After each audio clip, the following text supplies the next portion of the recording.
אבא שלי היה גדול, כבד, והוא הלך בתור יהודי חופשי ברחובות אמסטרדם, מפני שכולם חשבו שהוא נאצי גדול מה-SD, מהמשטרה החשאית. אפילו הגרמנים פחדו ממנו.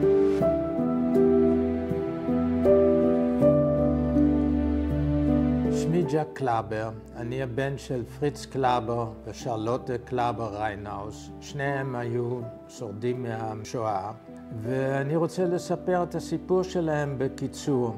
אבא שלי נולד בעיירה קטנה על יד הגבול ההולנדי בגרמניה. הוא התחתן בגרמניה עם אילזה קאופמן, נולד להם ילד בשם ורנר.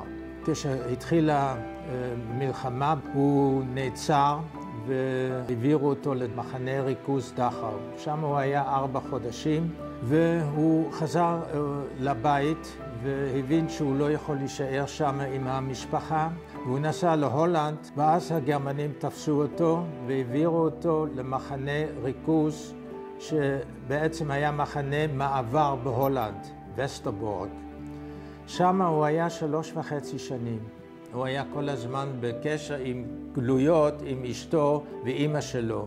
ופתאום נגמרו הגלויות בדצמבר 41, ואנחנו עכשיו יודעים שהם עלו על רכבות לריגה, ושם הם נרצחו אחרי חודש ביער שם.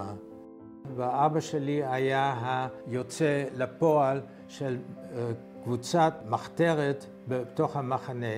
הם הצליחו להוציא ילדים מהרכבות שיצאו כל שבוע מהמחנה, להחביא אותם, כן.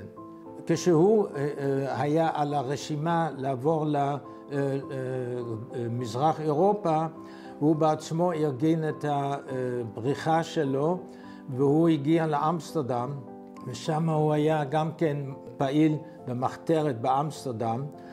אמא שלי, שהמלחמה התחילה, הייתה בת 22, והבינו שגרמניה זה לא המקום שלה. היא נולדה בגרמניה גם כן. אמרה, אני עוזב את הבית, אני נוסע לדודה שלי בהולנד.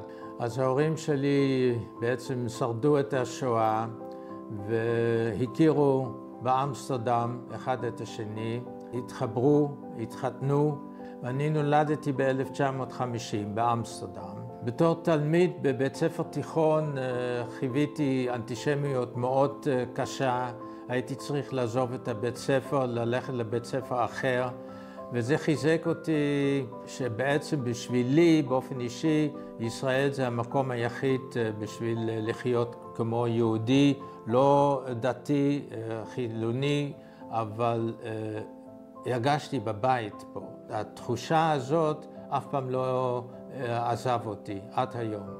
הגעתי לארץ ומאז אני לא עזבתי את רמת השרון. הכרתי את אשתי ברכה, ובינתיים יש לנו 3 ילדים ו6 נכדים, ובכל זאת יש סוף טוב לכל הסיפור הזה.